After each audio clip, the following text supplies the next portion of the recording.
3-5-2 formation. Let's talk first about defending. We want to start with this back line of three.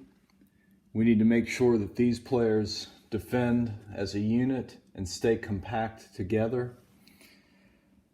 An initial question is going to be to identify whether you're playing against a 1-forward system or a 2-forward system. If you're playing against a 2-forward system, then probably you want the outside backs to man mark, with the center back or sweeper providing cover. If you're only playing against a 1-forward system, then you can probably play a more zonal marking system, let him run, and then just pass him off to whoever is the closest marker. So that's one thing to identify. There needs to be good communication in that line. They need to move as a unit. If one slides out here, they need to slide together and make sure they keep track of their men, while at the same time communicating with the two center defensive mids so that there are no gaps. They can fill in the gaps there, but they need to stay together. A lot of communication among these three.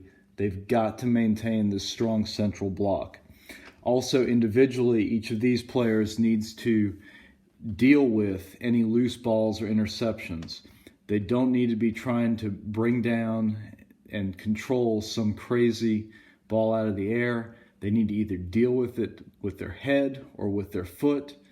Hard, violent, away, no chances, no soft touches. If this player tries to settle a ball that drops out of the sky and it bounces off him there while the striker's in proximity, he's through and we're in trouble. So deal with any loose balls with conviction.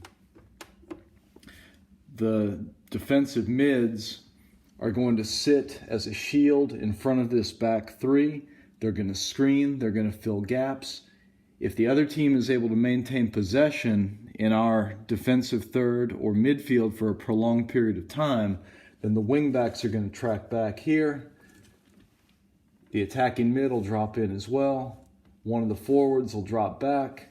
Now we defend as a 5-3-1-1, and that's very solid. That's going to be very hard to break down, but we're probably only going to need to do that if the other team is very good at cycling the ball through its backs and through its midfield and changing the point of the attack. More likely, what's going to happen is that because we only have one flank player in most systems, what's probably going to happen is that with one flank player, they are probably going to try to, if he comes up here, maybe they're able to play through, play out, or play long down the line. They're probably going to try to play long down to their wings. He's going to have to slide out. He's going to have to slide out to provide cover. He's going to have to slide with to pick him up. And the center mids are going to have to drop in as well to make sure that we're still well defended on that side. In that situation, he needs to decide, am I needed here? And if I'm needed here, he's got to hustle back here to pinch in to deal with this long cross. But it can be a solid defensive formation as long as there's communication and a lot of work rate by the outside mids. Defending up front, let's say the other team is going to swing the ball around the back. Here's a big question for the two forwards.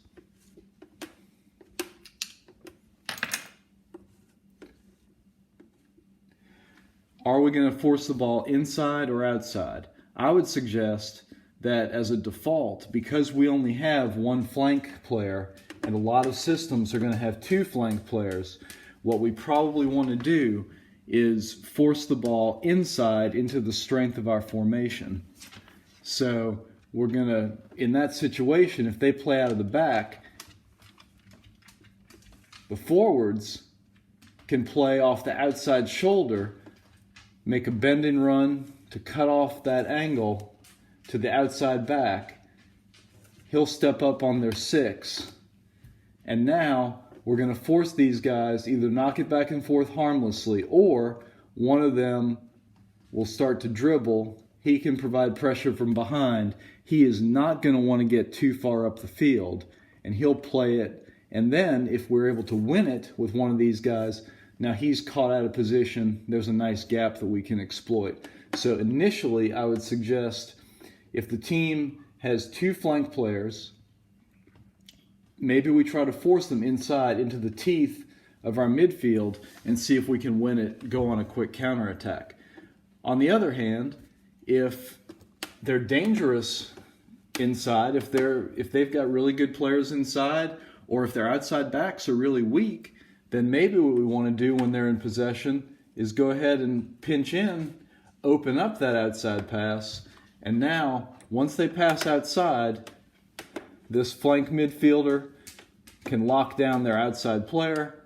He'll come bend this way. 10 is on their 6. He'll cut this way as well.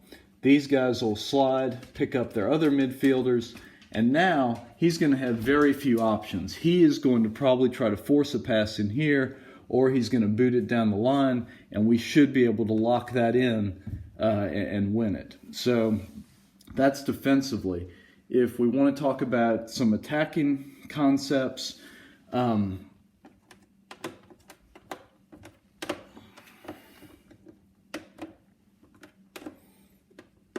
we're in possession with our keeper, let's say they play a long ball down the flank, he's able to beat his man to it, run, win it, play back to the keeper, keeper starts from here. Nice easy pass to the center back, landmark. Now we've got 3 options for the keeper. He'll be looking for a split pass. He'll be looking for a split pass. Keeper should have a lot of options there. Just needs to keep it safe. These guys will come wide. And what we want to do is just look to make a simple pass out the back. Play our midfield. Lots of natural triangles here. By playing these 2 guys here initially as a double pivot in front of the back 3, they can stay linked about 15 yards apart, nice square options, and their job is just going to be to move the ball back and forth along this line. As the ball travels to this side of the field, he's going to make sure he's on the touchline so he can receive it wide, open up a lot of space. As that happens, he can pinch in some together. If we recycle it back to here, ball starts traveling this way, he'll bend out to the touchline here. Now we play out this way, same thing, slide in that way. And that way we can still maintain width even though our strength is in the center. Our forwards are likely going to want to play off the outside shoulder of their center backs. Now there's no cover on them. Also, what that'll do is when we can get the ball to our center attacking mid, if he can just create space away from their 6, now he's got options as far as he's got this beautiful split pass here around him there, split through the center to the heart of their defense. Or if he wants to take a step out, step back in, now he can slip him there to feet and he can try to come through there. But one of the nice things about playing a 2-forward system is that if we can get the ball up here by changing the point to one of these mids and he can engage here, now we've got a 2v2 because he's not going to want to come over.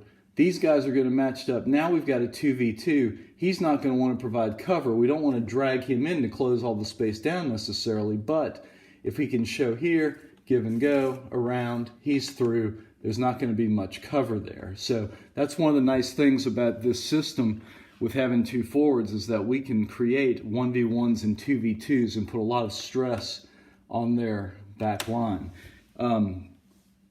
So just some things to think about.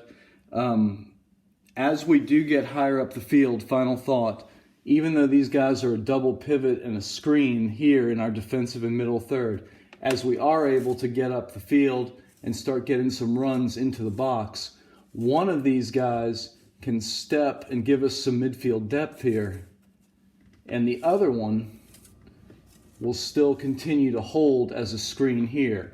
One of them must always hold and screen this vulnerable area here in front of their striker, because otherwise he'll receive it to feet. We want, if both of them go, Now we leave this gap open. They have an easy counterattack. One of them must always stay here to provide a deflection, a shield, to deal with loose balls, to deal with quick punts there. So quick take on the 3-5-2 or the 3-4-1-2. It is a fun system to play. Y'all should enjoy it.